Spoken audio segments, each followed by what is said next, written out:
Afternoon sir. Sir మనం group 1 mains preparation doubts పైన ఒక వీడియో చేసాం ఇంతకుముందు. సో అది చాలామందికి రీచ్ అయింది. సో అందరు చెప్పిన కామన్ పాయింట్స్ ఏంటంటే whatever we are the facing the problem that same problem you have addressed the KP sir. So దాంతోపాటు వాళ్ళు ఏమన్నారంటే ఇంకా పేపర్ 1, పేపర్ 2, పేపర్ 3 ఉన్నాయి కదా, సపరేట్ ఇలా వీడియోస్ పాసిబుల్ అయితే చేయండి. సో మేము రూరల్ బ్యాక్గ్రౌండ్ ఉన్న వాళ్ళు కూడా యూటిలైజ్ చేసుకుంటాం అది కానీ చాలామంది చెప్పారు సార్. ఇది బాగానే ఉంటుంది. సో ఇప్పుడు at the same time UPSC పైన ఉన్న కొన్ని డౌట్స్ ఉన్నాయి. సో ఒకసారి క్లారిఫై చేయండి సార్. సార్ ఇప్పుడు యూపీఎస్సీ ప్రిలిమ్స్ రాసిన వాళ్ళు ఉన్నారు ఈ ఇయర్లో, ప్లస్ వాళ్ళే గ్రూప్ 1 ప్రిలిమ్స్ ఉన్న క్లియర్ చేసారు.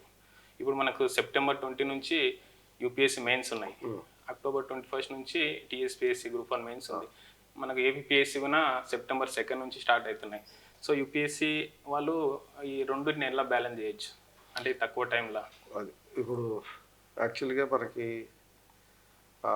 330 మార్కులు గ్రూప్ 1లో తెలంగాణకి సంబంధించినవి ఉన్నాయి.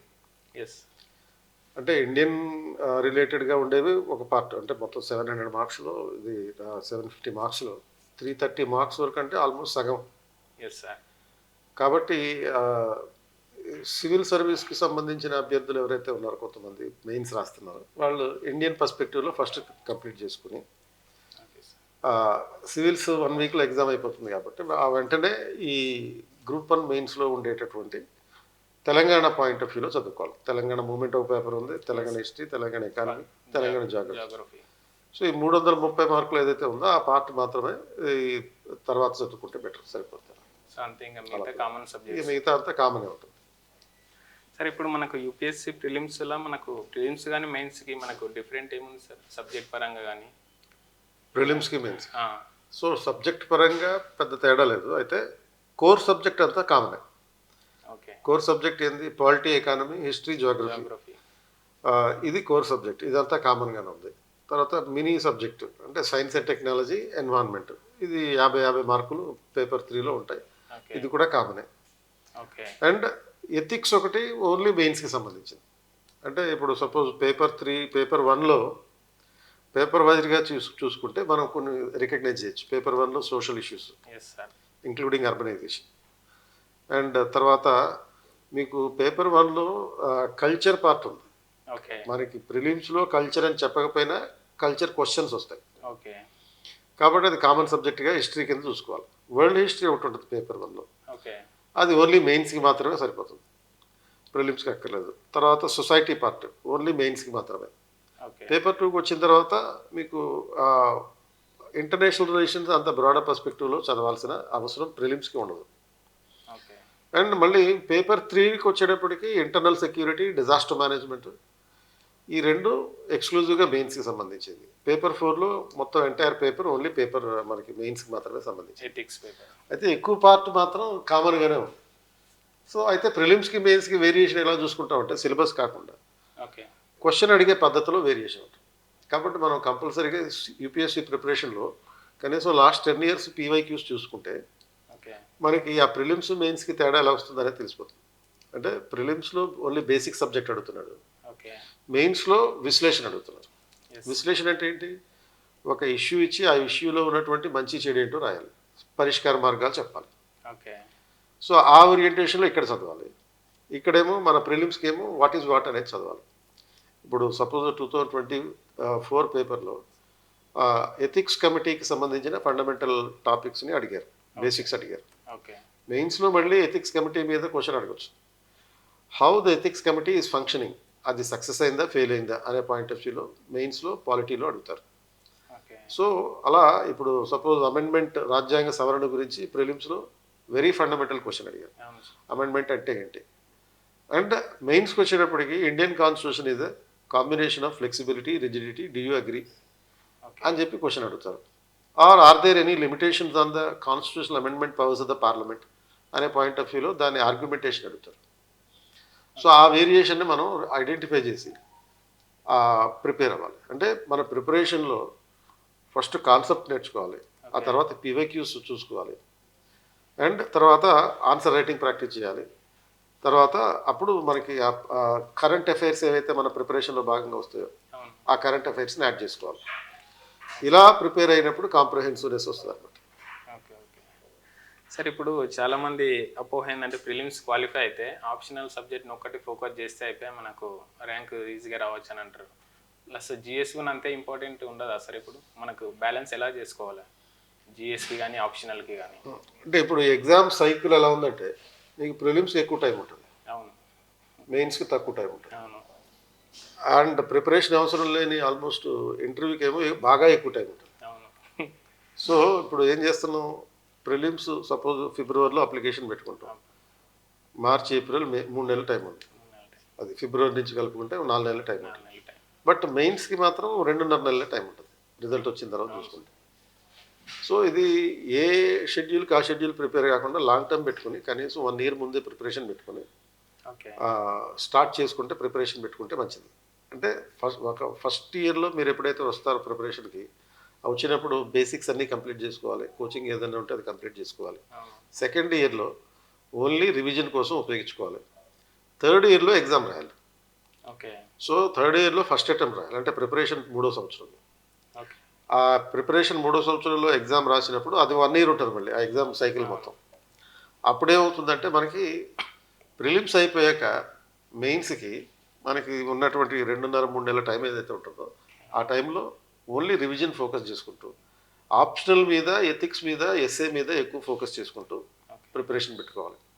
మిగతా జిఎస్ సబ్జెక్టులు ఏవైతే ఉన్నాయో ఆ మిగతా జిఎస్ సబ్జెక్టులని నోట్స్ తయారు చేసుకోవాలి. నోట్స్ ఎలాగా, ప్రతి టాపిక్కి ఓన్లీ 1 పేజే, ఓకే ఎక్కువ ఉండకూడదు. అంటే bullet points only bullet points మాత్రమే ఉండేటట్టుగా చూసుకోవాలి. అంటే ఫర్ ఎగ్జాంపుల్ ఇప్పుడు మీరు పేపర్ 3లో సెక్యూరిటీ, ఇంటర్నల్ సెక్యూరిటీ అంశాలు ఉన్నాయి. ఎకానమీ దాంట్లో లెఫ్ట్ వింగ్ ఎక్స్ట్రీమిజం గురించి క్వశ్చన్ అడగచ్చు, ఓకే అంటే నక్సలిజం గురించి క్వశ్చన్ అడగచ్చు. నక్సలిజం కారణాలు ఏంటి, ఓన్లీ వన్ వర్డ్స్లో మాత్రమే రాసుకోవాలి. ఓకే ఓకే అండ్ ఈ రకంగా 1 పేజ్ నోట్స్లు తయారు చేసుకుని ప్రతి టాపిక్, ఎన్ని టాపిక్లు ఉంటాయి అనుకుంటున్నాం మనం, మనకు పేపర్ 1, 2, 3, 4 జిఎస్లు కలుపుకుంటే ఆన్ అండ్ యావరేజ్ ఒక్కో దాంట్లో 20 నుంచి 25 టాపిక్స్ ఉన్నాయి. ఈజీ మొత్తం కలిపి 100 యూనిట్స్ ఉన్నాయి. ఈజీ ఈజీ అయితే యూనిట్స్ 100, ఒక్కో దాంట్లో 4-5 సబ్ టాపిక్స్ ఉంటాయి, సబ్ టాపిక్స్ 500 సబ్ టాపిక్స్ ఉన్నాయి. 500 పేజీల నోట్స్ నీ దగ్గర ఉండాలి. Okay before the mains. అది before prelims, before you appear for the prelims. Okay అంటే ఏంటి, నేను ఇందాక చెప్పినట్టుగా ఫస్ట్ ఇయర్ ఈ కోచింగ్, బుక్ కలెక్షన్, దాని మీద అవగాహన, పీవైక్యూ కలెక్షన్ ఇవన్నీ.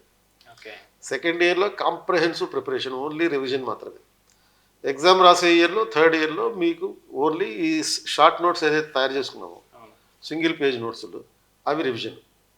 ఓకే అలా ఉన్నప్పుడు మన ప్రిపరేషన్ ప్రిలిమ్స్ తర్వాత ఉండేటటువంటి ప్రిపరేషన్లో కాంప్రమైజెస్ ఉండవు. అంటే చాలా రూత్లెస్గా ఉండాలి, కొంచెం అంటే నిర్దయగా ఉండాలి, క్రూరంగా ఉండాలి. ఎవరి మీద, అవతలడి మీద కాదు, మన మీద మనమే క్రూరంగా ఉండాలి. సో ఆ స్థాయిలో ఉండకపోతే ఈ ఎగ్జామ్ అయ్యేది పని కాదు. సైకిల్ అట్లే ఇంకా తిరుగుతుంది, సైకిలింగ్ అట్లే కంటిన్యూ అవుతుంది. లేకపోతే ఇంకో అటెంప్ట్ వెళ్తుంది, మన మీద మనం నిర్దయగా ఉండకపోతే. సరే ఇప్పుడు మనం ఒక టాపిక్ తీసుకున్నాం, సపోజ్ గవర్నర్ టాపిక్ ఉంది.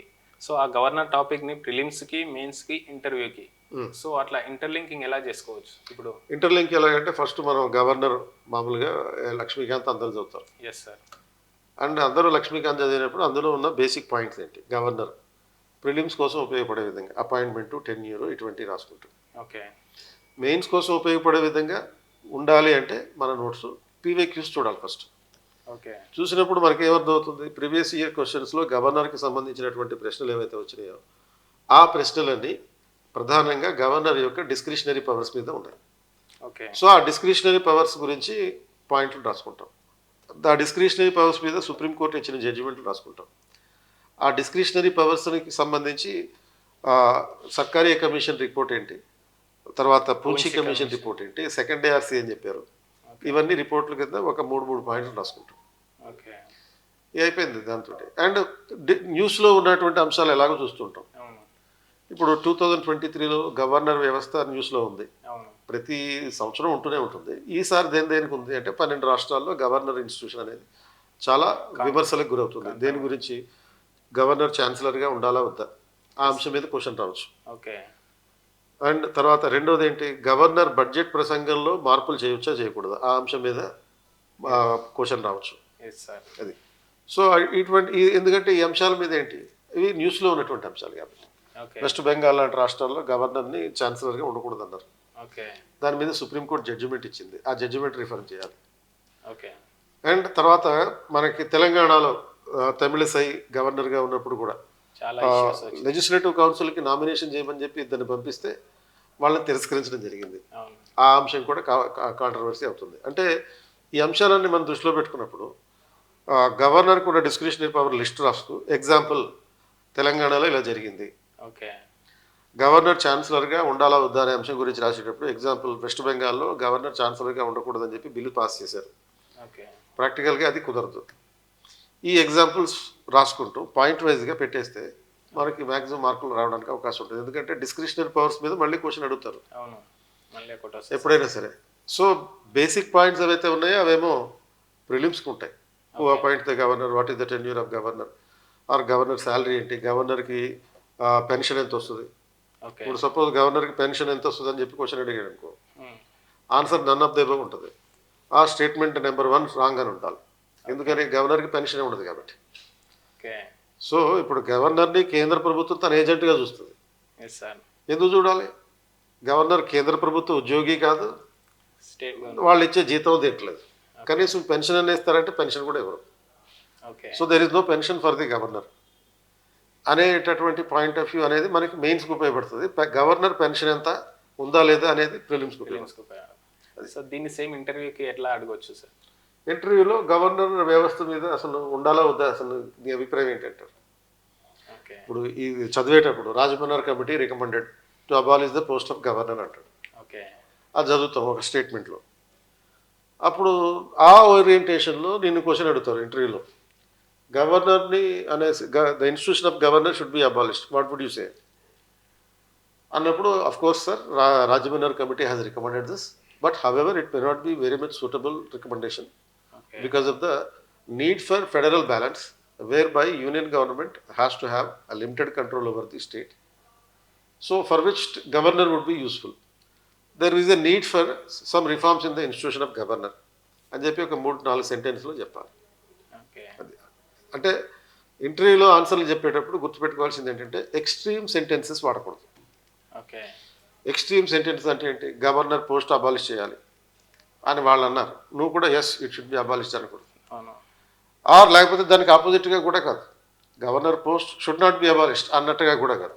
ఓకే ఇది నీ ఒపీనియన్ కాదు, and at the same time you're not agreeing with the members. So maybe అనేటటువంటి పదాన్ని ఎక్కువగా ఉపయోగించేటటువంటి పద్ధతి ఉండాలి. అంటే governor post need not be abolished, అవసరం లేకపోవచ్చు. ఓకే ఎందుకంటే కేంద్రానికి రాష్ట్రాల మీద ఎంతో కొంత కంట్రోల్ ఉండాలి. Okay Punjab, north eastern states ఇటువంటి ప్రాంతాల్లో పబ్లిక్ ఆర్డర్ ప్రాబ్లమ్స్ ఉంటాయి కనుక, ఆర్ లేకపోతే మిగతా రాష్ట్రాల్లో కూడా ఆ గవర్నెన్స్ స్టెబిలిటీ కావాలి కాబట్టి గవర్నర్ ఇన్స్టిట్యూషన్ ఉండాలి, కాకపోతే రిఫార్మ్స్ కావాలి అనేటటువంటి పాయింట్ ఆఫ్ వ్యూలో చెప్పాలన్నమాట. ఓకే సార్ ఇప్పుడు మనకు 15 ఏఆర్సీ రిపోర్ట్స్ ఉన్నాయి దాదాపు. సో మనకు పర్టికులర్ ఈ రిపోర్ట్ ఇదని మనకు తెలియదు, ఫస్ట్ సెకండ్ థర్డ్ అని. ఇప్పుడు గవర్నర్ గురించి క్వశ్చన్ వచ్చింది, నేను ఏఆర్సీ రిపోర్ట్ రాయాలనుకున్నా, బట్ నాకు అది ఏ దాంట్లో చెప్పారనేది తెలియదు. జస్ట్ ఒక మామూలుగా ఏఆర్సీ రిపోర్ట్ రాస్తే సరిపోతుందా సార్? అది జస్ట్ మీరు సపోజ్ మీకు గుర్తులేదు, నాకు గుర్తులేదు, ఇది ఏ సెకండ్ ఏఆర్సీ రాష్ట్ర ప్రభుత్వానికి సంబంధించి ఇచ్చినటువంటి నివేదికపై అని చెప్పి ఒక మాట అనొచ్చు. ఓకే అంటే అది రిపోర్ట్ నెంబర్ రాయక్కర్లా. ఈవెన్ హెచ్డిజి గోల్స్ మనకు 17 ఉన్నాయి, మనకు పర్టికులర్ హెచ్డిజి అవి గోల్స్ తెలియదు. గుర్తుపెట్టుకోవాలి, బై హార్ట్ చేయాలి. ఓకే బై హార్ట్ చేస్తే మంచిది ఓకే ఓకే అది. ఎందుకంటే నువ్వు ఈ గోల్ నెంబర్ 5 పావర్టీ రిడక్షన్ అన్నటువంటి పద్ధతిలో రాసేవనుకో, ఆ ఒక మార్క్ అడిషనల్గా పడడానికి అవకాశం ఉంటుంది. గుర్తు లేకపోయినా పర్వాలేదు, ఈ సస్టైనబుల్ డెవలప్మెంట్ గోల్స్ ప్రకారం అది చేసి రాసేసినా పర్వాలేదు, గుర్తుపెట్టుకుంటే మంచిది. Okay okay so second ARC report ప్రకారం అంటే చాలు, నెంబర్ రాయక్కర్లేదు. ఓకే అలా సార్ ఇప్పుడు మనకి యూపీఎస్సీలో బిగ్గెస్ట్ ప్రాబ్లం ఏంటంటే నోట్ మేకింగ్ అనేది చేసుకోవాలా అసలు వద్దా, ఓన్లీ టెస్ట్ సిరీస్ పైన డిపెండ్ అయితే చాలా అనేది పెద్ద ప్రాబ్లం. ఇది అసలు నోట్ మేకింగ్ అవసరం అంటారా సార్? నోట్ మేకింగ్ చేసుకోవాలి కంపల్సరీగా. ఎందుకంటే నీకు మెయిన్స్కి వచ్చేటప్పటికి ఎంత టైట్గా ఉంది schedule. 2 months morning afternoon 2 exams, వరుసగా 4 ఎగ్జామ్స్ పెట్టేస్తున్నాడు. అవును అండ్ ఒక కొంచెం గ్యాప్ ఇచ్చి ఆప్షన్లు కూడా పెట్టేస్తున్నాడు. మరి ఆ టైంలో నువ్వు నోట్స్ తయారు చేసుకోకపోతే రివిజన్ అనేది కుదరదు. ఓకే. వన్ డే మాత్రమే ఒక గ్యాప్ ఉన్నాయి, ఒక ఎగ్జామ్ గ్యాప్ ఉన్నప్పుడు. సో నీకు ప్రతి ఇందాక అనుకున్నట్టుగా 100 రకాల టాపిక్స్లో నుంచి 500 సబ్ టాపిక్స్ వస్తాయి. 500 టాపిక్స్కి సంబంధించిన నోట్స్ నీ చేతిలో ఉండాలి. ఓకే. ఓన్లీ 500 పేజీలే ఉండాలి. మళ్ళీ ఎక్కువ ఉన్నా కానీ ఆ నోట్స్ పక్క వెళ్ళిపోతాయి. ఓకే. 500 టాపిక్స్, ఒక్కో టాపిక్ ఒక పేజ్ అంతే. సో అంటే ప్రిపరేషన్ నువ్వు కాంప్రహెన్సివ్గా అట్లా 2 ఏళ్ల పాటు ప్రిపేర్ అయ్యి 3వ సంవత్సరంలో ఎగ్జామ్ రాస్తే ఏమవుతుందంటే నీకు ఏవి ఇంపార్టెంట్ ఇష్యూస్ పీవైక్యూస్ కనుక చదివేసి ఉంటే అవును. క్వశ్చన్స్ ఆధారంగా తీసుకుని దేని మీద ఎక్కువ క్వశ్చన్లు అడుగుతున్నాడు, ఆ టాపిక్స్ ఏంటి, పాలిటీలో దేని మీద ఎక్కువ ఉంది, సెక్యూరిటీ ఇష్యూస్లో దేని మీద ఉంది, ఓకే. ఆ అంశాలను గుర్తించగలుగుతాం. సో గుర్తించిన తర్వాత నోట్స్, బేసిక్ నోట్స్ ఒకటి తయారు చేసుకుంటాం. ఓకే. తయారు చేసుకున్న తర్వాత రివర్స్ ఇంజనీరింగ్ చేసి క్వశ్చన్స్ని ఆధారంగా చేసుకుని దాంట్లో కీలకమైనటువంటి అంశం తీసుకుని దాని మీద టాపిక్ మీద మళ్ళీ ఆన్సర్ రాసుకుంటాం. ఓకే. ఓకే. సో ఇప్పుడు సపోజ్ ఇండియన్ సొసైటీ గురించి అవును. చదివినప్పుడు ఫస్ట్ చాప్టర్ ఏముంది, first unit salient Salient features of the features of Indian Indian society. society. అప్పుడు ఫ్యామిలీ గురించి, ఓకే. మ్యారేజ్, ఇటువంటి అంశాలని రాసుకుంటాం. సో ఇప్పుడు సపోజ్ 2023లో మెయిన్స్లో 4 క్వశ్చన్ల వరకు 5 క్వశ్చన్ల వరకు దీని మీద క్వశ్చన్ అడిగారు. ఓకే. అవి కూడా ఎలాంటి, the questions related to the contemporary trends, ఈ సొసైటీలో వస్తున్నటువంటి, ఈ మధ్యకాలంలో వస్తున్నటువంటి మార్పులు. ఓకే. అందులో ఒకటి, what are the reasons for the suicides among the young women. Okay. ఇది ఎన్సీఆర్బి రిపోర్ట్ ఆధారంగా అడిగాడు. రెండవది ఏంటి, ఇప్పుడు baby cuddling is replace with the mobile phones. అంటే పిల్లల్ని హత్తుకొని లాలించే బదులు మొబైల్ ఫోన్లు ఇచ్చేస్తున్నాము, దానికి సంబంధించిన రీజన్స్ ఏంటని అడిగాడు. దాన్ని బట్టి మనం ఏం చెప్పాలి, impact of technology on the social relations, okay. అది మనం రాసుకోవాలి. చిన్న 4-5 పాయింట్లు దాని మీద బుల్లెట్ రాసుకోవాలి. ఓకే. ఇప్పుడు సపోజ్ సూసైడ్స్ మీద క్వశ్చన్ అడిగారు, యంగ్ ఉమెన్లో సూసైడ్స్ అని అడిగారు. అవును. మేబీ ఈసారి యూత్ సూసైడ్స్ గురించి అడగచ్చు. Why 46% of the total suicides are by the youth. Okay. ఎందుకు ఇటువంటి పరిస్థితి ఏర్పడుతుంది, దానికి కారణాలు, దానికి సజెషన్స్ ఏంటి, 4-5 పదాలు, ఒక్కొక్క 4-5 బుల్లెట్ పాయింట్లో రాసేసుకోవడం అంతే. ఓకే. అలా చేసినప్పుడు మనకి రెడీమేడ్ నోట్స్ రివిజన్ కోసం ఎగ్జామ్కి ముందు ఉంటుంది అన్నమాట. కాబట్టి కొంచెం రిస్క్ అయినా సరే ఆ నోట్స్ రాసుకోవడం మంచిది. ఓకే. సార్ ఇప్పుడు మనకు ఆప్షనల్ సబ్జెక్ట్కి జిఎస్ పేపర్కి మనకి డిఫరెన్స్ ఏముంది సార్? అంటే మీ ఆప్షనల్ని బట్టి ఆ differences, like Telugu literature optional అనుకోండి, జిఎస్కి పెద్ద సంబంధం ఉంటుంది. అవును. ఫిజిక్స్, కెమిస్ట్రీ, సివిల్ ఇంజనీరింగ్ ఇలాంటి ఆప్షన్లకు కూడా సంబంధం లేదు. మెడిసిన్ సైన్స్ పెట్టుకున్న సంబంధం, ఓన్లీ హ్యూమానిటీ సబ్జెక్ట్స్. ఓకే. అంటే political science, public administration, sociology, anthropology, వీటి వల్ల జిఎస్కు ఉపయోగపడుతుంది. మ్యాక్సిమం బెనిఫిట్ అంటే you can derive from political science, public administration. Okay. అన్ని పేపర్లకి రిలవెంట్గా ఉంటుంది. సోషియాలజీ పేపర్ 1కి రిలవెంట్గా ఉంటుంది, పేపర్ 4కి రిలవెంట్గా ఉంటుంది. ఓకే. ఒక ఎస్సే కూడా రాయొచ్చు సోషియాలజీ నాలెడ్జ్ తోటి. ఓకే. సో ఆ ఇంటర్ కనెక్టెడ్నెస్ అనేది కూడా ఇంపార్టెంట్. ఇంటర్ లింకేజెస్ ఆధారంగా నోట్స్ తయారు చేసుకోవడం అనేది ఇంపార్టెంట్. మనం ఆప్షనల్కి ఎంత టైం ఇవ్వచ్చు సార్ ప్రిపరేషన్కి ఇంటర్ జర్నీలో? ఇప్పుడు సపోజ్ మీరు కోచింగ్కి వెళ్తున్నారు అనుకో, కోచింగ్ ఇనీషియల్గా ఫస్ట్ ఇయర్లో ఎప్పుడైతే కోచింగ్ వెళ్తున్నారో ఒక 4-5 నెలలు ఆప్షనల్ కోచింగ్ తీసుకోవడం జరుగుతుంది. ఓకే. ఒక 2 గంటల రోజుకి అట్లా అనుకుంటే ఓ 4-5 మంత్స్ పడుతుంది. అవును. సో ఆప్షనల్తో పాటు ఫస్ట్ ఇయర్లో మీరు జిఎస్ కూడా చదువుతారు కాబట్టి దానికి మొత్తం మ్యాక్సిమం అంతా క్లాసులకి అయిపోతుంది టైం. అవును. సో సెకండ్ ఇయర్లో మళ్ళీ మీరు ఎప్పుడైతే ప్రిపరేషన్ చదవడం మొదలు పెడతారో, ఆప్షనల్ సపోజ్ జిఎస్ ఒక రోజుగా 10 గంటలు టైం పెట్టుకుని జిఎస్కి ఒక 4 గంటలు చదువుతుంటే ఆప్షనల్కి ఒక 3 గంటలు చదువుతుంది, 7 అవర్స్ అయింది. అండ్ ఇంకో 3 గంటలు, 2 గంటలేమో రైటింగ్ ప్రాక్టీస్ చేయాలి, 1 గంట ఏమో రివిజన్ చేసుకోవాలి. ఓకే. ఇలా ఈ టైం షెడ్యూల్ ఇలాంటిది పెట్టుకుని చేసుకుంటే పర్వాలేదు. అంటే మన సక్సెస్ డిసైడర్స్లో ఇప్పుడు ఆప్షనల్ ఒకటి, ఓకే. అండ్ ఆప్షనల్ ఒకటే అని కూడా చెప్పచ్చు. ఎందుకంటే నీకు జిఎస్లో జిఎస్ 1, 2, 3 ఉంది. అవును. ఎన్ని మార్కులు వస్తాయో గ్యారంటీ లేదు, ఏం క్వశ్చన్లు వస్తాయో తెలియదు. బట్ కొంతవరకు గెస్ చేయొచ్చు, బట్ మ్యాక్సిమం మార్కులు రావు. ఓకే. 90-100 మధ్యలోనే ఉంటాయి. బట్ ఆప్షనల్కి వచ్చేటప్పటికి 150, 160 కూడా స్కోర్ చేయొచ్చు. కొంతమంది 190, ఒక పేపర్లో 190 కూడా స్కోర్ చేశారు. ఒకటే పేపర్, సెకండ్ పేపర్లో పబ్లిక్ అడ్మినిస్ట్రేషన్ సెకండ్ పేపర్ ఉందనుకో 193 కొట్టాడు ఒక అబ్బాయి. అంటే నువ్వు ఫస్ట్ పేపర్లో ఓన్లీ 90, 100 వచ్చినా కానీ సరిపోతుంది. ఆల్మోస్ట్ 300 మార్కులు 300 వచ్చినట్టు. మార్క్స్ ఈజీ క్రాస్ అయితే. కాబట్టి అట్లా ఆప్షనల్ స్టాటిక్ పార్ట్ ఉంటుంది కనుక స్టాటిక్ సబ్జెక్ట్ ఉన్నటువంటి ఆప్షనల్ పొలిటికల్ సైన్స్ లాంటివి, ఆంథ్రోపాలజీ లాంటివి, సోషియాలజీ లాంటివి, ఓకే. ఈ స్టాటిక్ సబ్జెక్టుల మీద మనం ఎక్కువ టైం పెట్టుకోగలిగితే, ఎక్కువ బాగా నేర్చుకోగలిగితే 300 మార్కులు దాటించే అవకాశం ఉంటుంది. ఓకే. నీకు 3 పేపర్లో వచ్చే మార్కులు దీని ఒక దాంట్లోనే దాంట్లోనే వచ్చేస్తున్నాయి. సరే ఇప్పుడు మనకు పర్టికులర్ ఆప్షనల్ తీసుకుంటేనే సెలెక్ట్ అవుతామని అపోహ ఉంది. ఇప్పుడు వేరే ఆప్షనల్ అలా ఏం లేదు, కాకపోతే ట్రెండ్ అయితే అట్ట కనపడుతుంది. అని ఇప్పుడు సపోజ్ మీరు రిజల్ట్స్ చూస్తే లాస్ట్ 3-4 ఇయర్స్ రిజల్ట్ చూస్తే ఓకే అన్ని రకాల ఆప్షనల్స్ వాళ్ళు సెలెక్ట్ అవుతున్నారు సింగిల్ ఆప్షనల్ సిస్టమ్ వచ్చాక. ఓకే. సివిల్ ఇంజనీరింగ్ కూడా వస్తున్నాడు, ఎంబీబీఎస్ చదివినాడు, మెడికల్ సైన్స్ ఆప్షనల్ వాళ్ళు వస్తున్నారు. కొన్ని ఆప్షనల్స్ మాత్రం ఎక్కువ వస్తున్నారు, like anthropology are sociology and political science. So ఇటువంటివి ఎక్కువ మంది పాస్ అవుతున్నారు. ఎందుకనంటే ఈ ఆప్షనల్స్ని ఇప్పుడు మెడికల్ సైన్స్ వాడు ఎంబీబీఎస్ చదివినోడు మాత్రమే పెట్టుకోగలుగుతాడు, బీటెక్ చదివినోడు పెట్టలేడు. కానీ ఎవరేం చదివినా పిఎస్ఐఆర్ పెట్టుకోవచ్చు, ఓకే. ఎవరేం చదివినా ఆంథ్రోపాలజీ రాయొచ్చు. కాబట్టి వీటి మీద ఎక్కువ రాస్తున్నారు కనుక ఎక్కువ మంది క్వాలిఫై అవుతున్నారు. మోర్ ఓవర్ వీటి వల్ల ఏంటంటే జిఎస్ ప్రిపరేషన్ బర్డెన్ తగ్గిపోతుంది, ఒక 60% వరకు తగ్గిపోతుంది. ఇప్పుడు పిఎస్ఐఆర్ తీసుకుంటే ఇప్పుడు మనకు ప్రిలిమ్స్లా యూజ్ అవుతుంది, ప్లస్ మెయిన్స్లో పేపర్ 2 ఉంది, ఎథిక్స్లో యూజ్ అవుతుంది, ప్లస్ 3 మ్యాక్సిమం పేపర్ 1లో ఇప్పుడు వరల్డ్ హిస్టరీ రాసేయచ్చు, సోషల్ ఇష్యూస్ రాసేయచ్చు.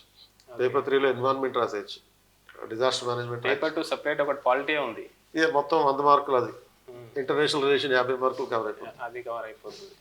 సో కాబట్టి political science, public administration, sociology, anthropology వీటికి కంపాటబిలిటీ ఉంది కనుక 60% కవర్ అయిపోతాయి.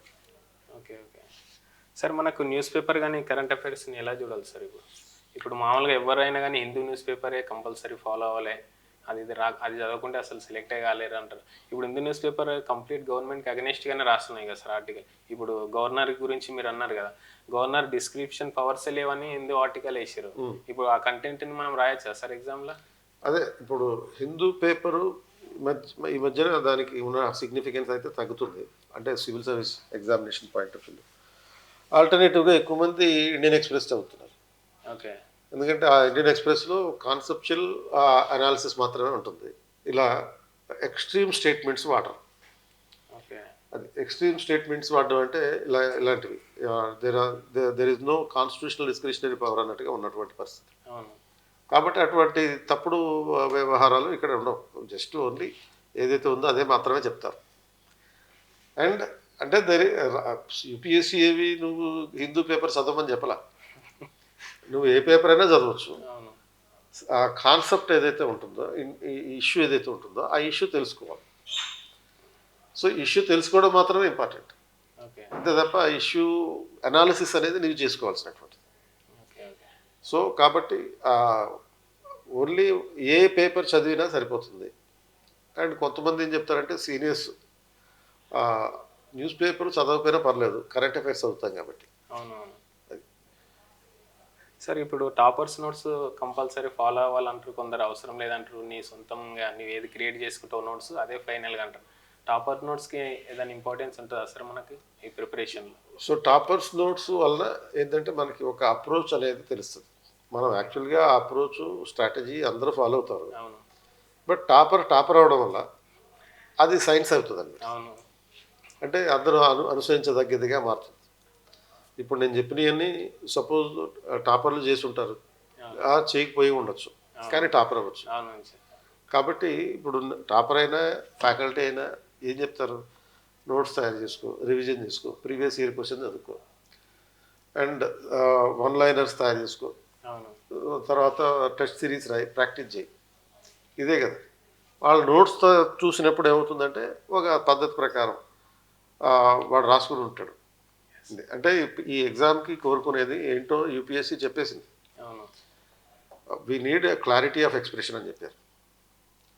సో ఆ క్లారిటీ ఆఫ్ ఎక్స్ప్రెషన్ ఎప్పుడు వస్తుంది, మనం ముందే ప్రిపేర్ అయ్యి నోట్స్ తయారు చేసుకుంటే దాని నోట్స్ని యాజ్ ఇట్ ఈస్గా రీప్రొడ్యూస్ చేస్తే ఆ క్లారిటీ ఆఫ్ ఎక్స్ప్రెషన్ అనేది ఉందో లేదో ఆ ఎగ్జామ్ పేపర్లో తెలిసిపోతుంది అనమాట.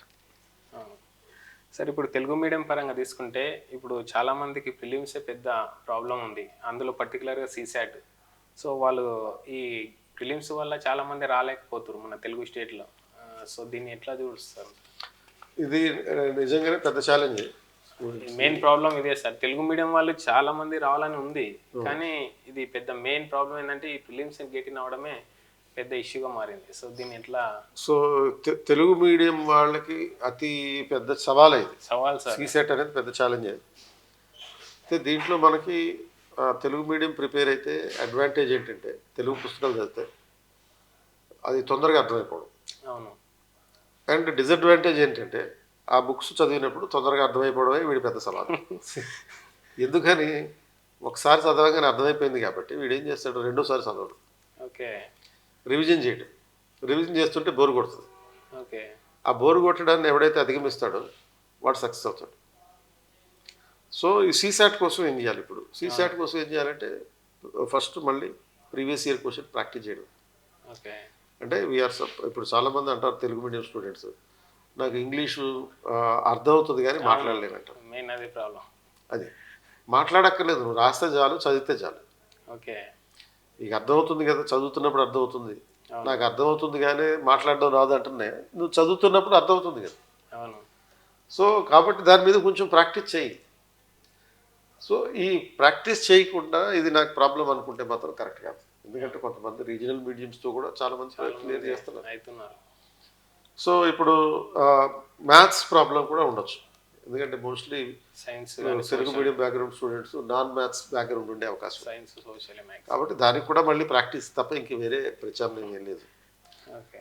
షార్ట్ కట్లు అయితే లేవు దీనికి. సీసాట్కి లేకపోతే ఓవరాల్గా సివిల్ సర్వీస్ ఎగ్జామ్కి షార్ట్ కట్స్ లేవు.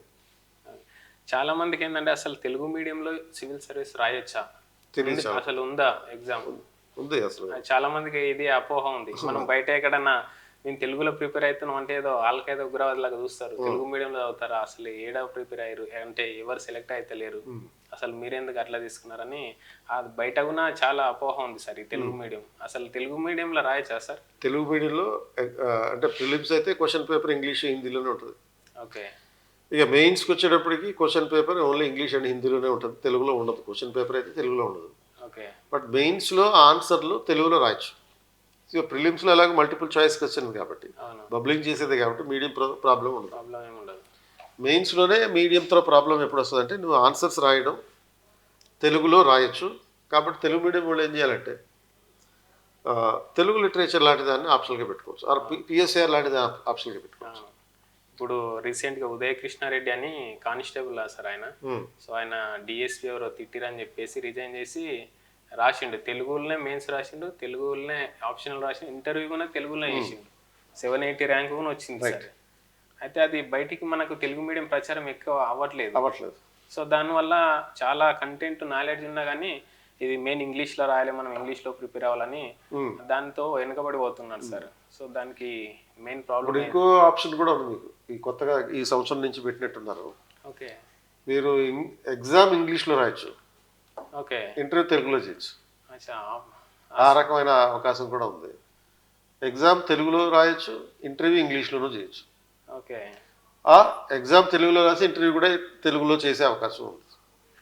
సో నువ్వు ఏ భాషలో అయినా రాయొచ్చు మెయిన్స్ ఎగ్జామ్ అనేది. ఓకే. అది నీకు కావాల్సిన పుస్తకాలన్నీ కూడా తెలుగు అకాడమీలో ఉన్నాయి, అన్ని ఆల్మోస్ట్ ప్రతి సబ్జెక్ట్కి. ఓన్లీ ఒక ఇంటర్నల్ సెక్యూరిటీ లాంటి వాటికి లేవు. లేని చోట కొంచెం నోట్స్ తయారు చేసుకుంటే మంచిది. సో అంతవరకు చేసుకుంటే బెటర్ సార్. మన దగ్గర తెలుగు మీడియంకి గైడెన్స్ ప్రోగ్రామ్ ఏదైనా ఉందా సార్? సో మన దగ్గర ఈ జూలై 29th నుంచి తెలుగు మీడియం క్లాసులు స్టార్ట్ చేస్తున్నాం. మొత్తం కంప్లీట్ ఎక్స్క్లూజివ్గా యూపీఎస్సీ తెలుగు మీడియం ప్రోగ్రామ్. అయితే కాకపోతే వీళ్ళు ఏం చేయాలంటే ఈ చదివేటప్పుడు అండ్ క్లాసులు వినేటప్పుడు బైలింగ్వెల్లో చేసుకుంటే బెటర్. ఓకే. ఎందుకంటే కొన్ని పదాలని ఇంగ్లీష్లో అలవాటు చేసుకోవాలి. అవునవును. ఇప్పుడు సపోజ్ ఎక్స్ట్రీమిజం అనే ఒక పదం ఉందనుకో, దానికి తెలుగులో ఏమనాలి గబుక్కున గుర్తురాదు. సో తీవ్రవాదం అని నేర్చుకున్నాం అనుకో, నేర్చుకోవడంలో తీవ్రవాదం నేర్చుకుంటాం. నేర్చుకున్నప్పుడు ఎగ్జామ్ హాల్లో నువ్వు టెర్రరిజం, ఎక్స్ట్రీమిజం అనే పదం చూస్తావు, ఇది వేరే పదం ఏదో అనుకుంటావు. సో నువ్వు క్లాస్లో ఉన్నప్పుడు ఈ ఎక్స్ట్రీమిజం అనే పదంతో పాటు తీవ్రవాదము, అతివాదము అనేటటువంటి పదాలను కూడా వింటూ ఉంటే గబుక్కున మనకి ఎగ్జామ్ హాల్లో మనం చదవని పదం క్లాసులో విన్న పదం ఎగ్జామ్లో వచ్చినప్పుడు క్వశ్చన్ పేపర్లో వచ్చినప్పుడు కనెక్ట్ అవుతుంది అనమాట. ఓకే. కాబట్టి రెండింటిని ముందు వినాలి, వినేటప్పుడు రెండింటిని వినాలి. విన్న తర్వాత చదివేటప్పుడు కొంచెం తెలుగులో చదువుకుంటే, అంటే ఏదో తెలుగు అకాడమీ బుక్స్ ఇప్పుడు మన దగ్గర కూడా మెటీరియల్ మంచిది, మొత్తం అన్ని పేపర్లకి మెటీరియల్ ఉంది, ఇంక్లూడింగ్ సెక్యూరిటీ కన్సర్న్స్కి సంబంధించిన, ఇంటర్నల్ సెక్యూరిటీకి సంబంధించిన అంశాలతో సహా మెటీరియల్ తయారు చేస్తాం. ఓకే. కాబట్టి అభ్యర్థికి సపోర్టింగ్గా ఉంటుంది బాగా. సో ఈ 500 టాపిక్స్ అన్నాం కదా, 500 టాపిక్స్ మీద తెలుగులో మెటీరియల్ ఇస్తాం. అచ్చా. అలా. సార్ ఇప్పుడు మనకి ఇంటర్వ్యూ అనేది మనకు ప్రిపరేషన్లో పార్టా, లేదంటే దానికి సపరేట్ స్కిల్స్ నేర్చుకోవాలా సార్? అది ప్రిపరేషన్లో పార్ట్ యాజ్ వెల్ యాజ్ కొంత నేర్చుకోవాలి. ఇప్పుడు చాలామంది ఏంటంటే మనకు సౌత్ ఇండియన్స్కి కంటెంట్ చాలా ఉంటుంది కానీ ఇంటర్వ్యూలో కరెక్ట్ ప్రజెంటేషన్ చేయలేరు. నార్త్ ఇండియన్స్ అయితే వాళ్ళకి రాకపోయినా వాళ్ళు బాగా మాట్లాడగలుగుతారు ఇంటర్వ్యూలో, అట్లా ర్యాంక్స్ బాగా వచ్చేస్తున్నాయి అని. ఇంటర్వ్యూని ఎలా చూడాలి సార్? అంటే ఇది ఇంటర్నలైజ్ చేసుకోవడం ఒకటి ఉంటుంది, తర్వాత ఒక న్యాచురల్గా వచ్చేటటువంటి కమ్యూనికేషన్ స్కిల్ కూడా ఉంటుంది. ఇంటర్వ్యూ అనేది ఏంటంటే పర్సనాలిటీ టెస్ట్. సో మన వ్యక్తిత్వాన్ని పరిశీలించేది కాబట్టి ఆ వ్యక్తిత్వాన్ని పరిశీలించే ఈ పరీక్ష, దానికోసం ప్రత్యేకంగా ప్రిపేర్ అవ్వడం అనేది ఏంటి అంటే కమ్యూనికేషన్ ఎక్స్ప్రెషన్ అంతే, మన భావాలను వ్యక్తపరచడమే. ఆ వ్యక్తపరచడం ద్వారా మన మెంటల్ స్టెబిలిటీని, ఎమోషనల్ ఇంటెలిజెన్స్ని వ్యక్తం చేయడం. సో కనుక అది మన అంటే సౌత్ ఇండియాలో నార్మల్గానే కొద్దిగా మొహమాట పడడం ఇటువంటివి చాలా ఎక్కువ ఉంటాయి. బోల్డ్గా ఉండడం అనేది నార్త్ ఇండియన్స్ యొక్క క్యారెక్టర్. సో ఆ వేరియేషన్ కనపడకుండా ఉంటే చాలు అది. సో అది కొంత నేర్చుకోవడం ద్వారా కూడా మనం మన క్యారెక్టర్ని మార్చుకోవచ్చు, యాటిట్యూడ్ని మార్చుకోవచ్చు. సార్ మనకి ప్యాటర్న్ ఇంత లెంత్గా పెట్టడానికి మెయిన్ రీజన్ ఏంటి సార్? ప్రిలిమ్స్ కానీ mains interview almost 1.5 year process ఉంది. సో ఈ ప్రాసెస్లో మనకు ప్రెజర్స్ కానీ అవన్నీ తట్టుకునే విధంగా అసలు ఇంత లెంత్ ఎందుకు ఉందనొచ్చు సార్? ఇది దేశంలోనే అత్యున్నతమైనటువంటి ఉద్యోగాల కోసం మనం చేసే ప్రయత్నం, ఎగ్జిక్యూటివ్ పోస్టులు. సో ఎగ్జిక్యూటివ్ పోస్టులు ఎలైట్ పోస్టులు కాబట్టి ఆ మాత్రం ప్రాసెస్ ఉండాలి. And of course second administrative reforms commission వాళ్ళు దీన్ని 1 weekలో కుదించాలని చెప్పి రికమెండ్ చేశారు. అవును సార్. అంటే ఈరోజు ప్రిలిమ్స్, రేపటి నుంచి మెయిన్స్ అట్లా ఉండాలన్నమాట. సైమల్టేనియస్ ఒకటేసారి ఎట్ ఏ టైం. ఎవరైతే ప్రిలిమ్స్ పాస్ అవుతున్నారో వాళ్ళే మాత్రమే mains exams, mains papers valuation చేస్తారు. సో అలాంటి పద్ధతి పెట్టాలని అన్నారు కానీ అదే ఇంప్లిమెంట్ కాలేదు. సో ఇప్పుడు ఉన్నటువంటి పద్ధతిలో బాగానే ఉంది, ఏం ప్రాబ్లం లేదు. అవును. మనకు ఓవరాల్గా షెడ్యూల్ ఎట్లా ఉండాలి సార్ ప్రిపరేషన్కి? దీనికి షెడ్యూల్ అంటే డ్యూరేషన్ అంటారు. సో ఒక మినిమం అయితే ఒక 3 ఏళ్ళు టైం పెట్టుకోవాలి ప్రిపరేషన్కి. ఓకే. ఒక 1 year దాని గురించి తెలుసుకోవడానికి, ఒక 1 year చదవడానికి, అండ్ ఇంకొక ఇయర్ ఏమో ఎగ్జామ్ రాయడానికి అటెంప్ట్ చేయడానికి మినిమం పెట్టుకోవాలి. సో దాని ప్రకారం మన ప్రిపరేషన్ స్ట్రాటజీ మార్చుకోవాలన్నమాట. సరే, దీంట్లో మెయిన్ ఏంటంటే ఆ కంట్రోల్, అంటే ప్రెజర్ని తట్టుకొని ఉండడం. అంటే సొసైటీలో కానీ మనకు పేరెంట్స్ నుంచి కానీ బయట ఫ్రెండ్స్ నుంచి కానీ ప్రెజర్ ఎక్కువ వస్తుంది. సో కమిట్మెంట్గా మనం ప్రిపరేషన్ ఎట్లా ఉండాలి సార్ ఓవరాల్గా? ఇప్పుడు ఫస్ట్ మీ ఊరు నుంచి మీరు సివిల్స్ ప్రిపేర్ అవ్వడానికి వచ్చేటప్పుడు ఎవరికి చెప్పద్దు నేను సివిల్స్ ప్రిపేర్ అవ్వడానికి వెళ్తున్నాను అనే విషయం మీ పేరెంట్స్ తప్ప ఎవరికి తెలవక్కర్లేదు. ఎందుకంటే మనం ఇటు సివిల్స్కి ప్రిపేర్ అవుతున్నాం అంటే మన చుట్టుపక్కల వాళ్ళకి, మన చుట్టాలకి వెటకారంగా ఉంటుంది. అది అంటే కొంతమంది అకాడమిక్స్లో అంటే డిగ్రీలోను, ఇంటర్మీడియట్లోను తక్కువ మార్కులు వచ్చిన వాళ్ళు కూడా చాలామంది సివిల్స్ ప్రిపేర్ అవ్వడానికి వస్తారు. అంటే నువ్వు 10th సరిగ్గా పాస్ కాలేదు, నువ్వు ఐఏఎస్కి వెళ్తున్నావా అనే వెటకారం చేస్తారు, చాలామంది అవమానించేస్తారు, హేళన చేస్తారు. కాబట్టి ఎవరికి చెప్పకుండా హైదరాబాద్ వచ్చాయో లేకపోతే ఢిల్లీ పోయో నువ్వు చదువుకుంటున్నప్పుడు అది కంప్లీట్ చేసుకుని సక్సెస్ అయితే వాళ్ళే తెలుసుకుంటారు, నువ్వు చెప్పక్కర్లేదు. Yes sir. సార్ మనకు ప్యాటర్న్లో ఏమైనా చేంజెస్ రావచ్చా సార్? ఆప్షనల్ చేంజ్ అవ్వచ్చు అని. సో ఆల్రెడీ ఒక 10 years క్రితం చేంజెస్ వచ్చినాయి కాబట్టి మళ్ళీ ఇప్పుడు ఏవి అంటే వస్తున్నాయి కానీ, రూమర్స్ వస్తున్నాయి కానీ అవి అయ్యేటటువంటి అవకాశం అయితే కనపడలేదు, ఇంప్లిమెంట్ అయితే అవ్వవు. అంటే ఆప్షన్లు తీసేస్తారని చెప్పి అట్లా అంటున్నారు, కానీ అయ్యే అవకాశం అయితే లేదు. ఇంకొకటి ఏంటంటే సార్, ఈ హైదరాబాద్ కన్నా ఢిల్లీ వెళ్ళిపోతేనే బెటర్. అక్కడనే ప్రిపరేషన్ మంచిగా సీరియస్ క్యాండిడేట్స్ ఉంటారు, కొంచెం మనం ర్యాంక్ కూడా కొట్టవచ్చు. అక్కడ పోతే హైదరాబాద్లో అంత సీరియస్ ఉండదు అని అంటారు. ఇది ఒక పెద్ద అపోహ ఉంది సార్. సో ఢిల్లీలో ఏంటంటే మామూలుగా ఇక్కడ హైదరాబాద్ ఫ్యాకల్టీ అక్కడ చెప్తారు, అక్కడ ఫ్యాకల్టీ ఇప్పుడు ఇక్కడికి వస్తున్నారు. ఢిల్లీలో అడ్వాంటేజ్ ఏంటంటే నీకు రాజేంద్ర నగర్ లాంటి, ఓల్డ్ రాజేంద్ర నగర్ లాంటి ప్లేస్కి వెళ్ళినప్పుడు నువ్వు తల తిప్పితే ఎటు తిప్పినా కానీ వీళ్ళే ఉంటారు. ఓకే. అది అంటే మనకి సుల్తాన్ బజార్లో మార్కెట్ ఉంటుంది ఒక స్ట్రీట్లో. అవును. ఆ స్ట్రీట్లో మార్కెట్ ఎలా ఉందో అదే పద్ధతిలో రాజేంద్ర నగర్ ఉంటుంది. అంటే నువ్వు అడుగు తీసి అడిగేస్తే నడిచేంత స్థలం కూడా ఉండదు, అంతమంది జనాలు ఉంటారు. ప్రిపేర్ అయ్యే దేశం మొత్తం మీద వాళ్ళందరూ అక్కడే కూర్చుంటారు. ఓకే. సో అక్కడ కాంపిటేటివ్ ఎన్విరాన్మెంట్ కనపడుతుంది అనమాట. అండ్ సపోజ్ టెస్ట్ సిరీస్ కావాలి, వీళ్ళు కాకపోతే వీళ్ళు అని ఆప్షన్స్ ఎక్కువ ఉంటాయి. ఎక్కువ ఉంటాయి. ఎక్కువ అంటే ఒక 100-150 ఇన్స్టిట్యూట్స్ ఉన్నాయి కాబట్టి ఓకే. ఏదో ఒక ఇన్స్టిట్యూట్స్ మనం మన టైం ప్రకారం మన రిక్వైర్మెంట్ ప్రకారం వెళ్ళొచ్చు అనేది. ఇప్పుడు నువ్వు హైదరాబాద్లో ఉన్నావు అనుకో, హైదరాబాద్లో ఉన్నప్పుడు ఇతర యావిగేషన్స్ మీద కూడా ఫోకస్ చేస్తాం. అది మెయిన్. అది కానీ ఢిల్లీ వెళ్తే దాని మీద ఫోకస్ చేయవు. ఓకే. ఎందుకు ఇక్కడైతే తెలిసిన వాళ్ళు ఉంటారు, అక్కడ ఎవరు తెలియదు. కాబట్టి నీ ఫోకస్ అంతా స్టడీస్ మీద ఉంటుంది, ఆ ఉద్దేశంతో వెళ్తుంది. ఓకే సార్, ఒక న్యూ ఆస్పిరెంట్ యూపీఎస్సీ స్టార్ట్ చేయాలంటే అసలు ఏ స్టేజ్ నుంచి ఆయన డిసిజన్ తీసుకొని ప్రిపేర్ కావచ్చు అంటే? సో ఫస్ట్ సిలబస్ మొత్తం బైహార్ట్ చేయాలి. సిలబస్లో ఉన్న 100 టాపిక్లు యాజ్ ఇట్ ఈజ్గా మనకి 100 యూనిట్లు యాజ్ ఇట్ ఈజ్గా గుర్తుండిపోవాలి. ఓకే. సో ఏ టాపిక్లో ఏ యూనిట్లో ఏ టాపిక్ ఉంది, ఏ సబ్ టాపిక్ ఉంది అనేది మనకి అవపోసన వచ్చేయాలి. ఓకే. ఆ తర్వాత దానికి సంబంధించిన పుస్తకాలు కొనుక్కొని చదవాలి. అండ్ ఆ తర్వాత ప్రీవియస్ ఇయర్ క్వశ్చన్స్ చూసుకోవాలి ప్రతి యూనిట్కి సంబంధించి. అండ్ తర్వాత రైటింగ్ ప్రాక్టీస్ చేయాలి, తర్వాత టెస్ట్ సిరీస్ చేయాలి. ఈ ప్రొసీజర్ అంతా కాంబినేషనే సివిల్స్ ప్రిపరేషన్. ఇందులో ఏది మిస్ అయినా దెన్ ఒక 1 year వాయిదా వేసినట్టే లెక్క. ఓకే. అంటే ఓన్లీ చదువుతావు, రైటింగ్ ప్రాక్టీస్ చేయవు. అంటే మీనింగ్ ఏంటి, నెక్స్ట్ ఇంకో అటెంప్ట్ ఇవ్వడానికి అన్నట్టు. చదువుతావు, రైటింగ్ ప్రాక్టీస్ చేసావు, ఈ పీవైక్యూస్ మాత్రం చూడలేదు, మళ్ళీ ఇంకో 1 year పోస్ట్పోన్ అయినట్లే. చదివావు, రైటింగ్ ప్రాక్టీస్ చేసావు, పీవైక్యూస్ చదివావు, కానీ టెస్ట్ సిరీస్ రాయలేదు, అంటే ఇంకో 1 year పోస్ట్పోన్ చేసినట్లే. అన్నీ కలిస్తేనే నీకు ఫస్ట్ అటెంప్ట్లో సెకండ్ అటెంప్ట్లో రావడానికి అవకాశం ఉంటుంది. సార్ మన దగ్గర మెంటర్షిప్ కానీ ప్రోగ్రామ్స్ ఎలా ఉన్నాయి సార్ యూపీఎస్సీకి? సో మనకి పాంచజన్య అని ఒక మెంటర్షిప్ ప్రోగ్రామ్ ఉంది. ఓకే. ఇప్పుడు రాబోయే జూలై 29 నుంచి అది కూడా స్టార్ట్ చేస్తున్నాం. ఓకే. ఈ పాంచజన్య అంటే 5 అంశాల మీద ఫోకస్ చేస్తూ, ఏదైతే ప్రిలిమ్స్ పాస్ అయ్యి చాలామంది స్టూడెంట్స్ అవును ప్రిలిమ్స్ పాస్ అయిన వాళ్ళు ఏమో మెయిన్స్ రాయడానికి వెళ్ళిపోతారు. ఓకే.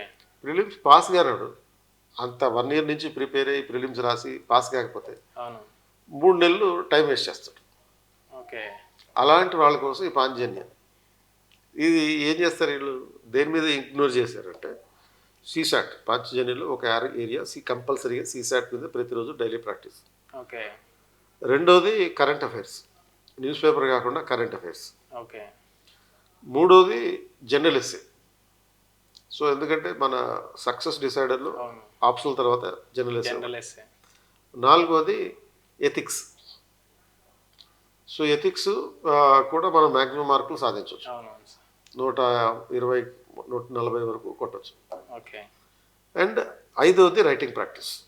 ఈ 5 మీద ఫోకస్ చేస్తూ ఇంక్లూడింగ్ టెస్ట్ సిరీస్ అంటే ప్రిలిమ్స్ టెస్ట్ సిరీస్ తోటి ఓకే మన ప్రిపరేషన్ పెట్టుకుంటే ప్రతిరోజు ఈ 5 మన ప్రిపరేషన్లో ఉండేటట్టు చూసుకుంటే ఓకే అది ఒక పౌష్టికాహారం లాంటిది అనమాట, సమతుల ఆహారం. ఓకే. ఓకే. సో ఆ పద్ధతిలో తీసుకెళ్తాం. F3 ప్రోగ్రామ్ అనుకున్న స్టార్ట్ చేశారు కదా సార్, ఏంది సార్ F3 అంటే? F3 అంటే ఫ్రీ ఫీమేల్. సో F3 అనేది అది దాని టైం అయిపోయింది యాక్చువల్గా, ఫ్రీ ఫర్ ఫీమేల్ అనమాట. ఓకే. దానికంటే అది జూన్ ఎండింగ్ వరకే దాని అప్లికేషన్ పెట్టుకునే అవకాశం ఉండేది. సో అమ్మాయిలకి ఎక్కువ ఎంకరేజ్ చేయడం కోసం UPSC women candidates, female candidates are specially encouraged అని చెప్పి ప్రతి నోటిఫికేషన్లో ప్రతి పేజీలోనే ఉంటుంది. ఓకే. సో అమ్మాయిలను ఎంకరేజ్ చేయడానికి ఎక్కువ మంది సివిల్ సర్వీస్ ప్రిపేర్ అవ్వడానికి జనరల్ స్టడీస్ ఫ్రీగా ఇచ్చే కార్యక్రమం ఇది F3 అనేది.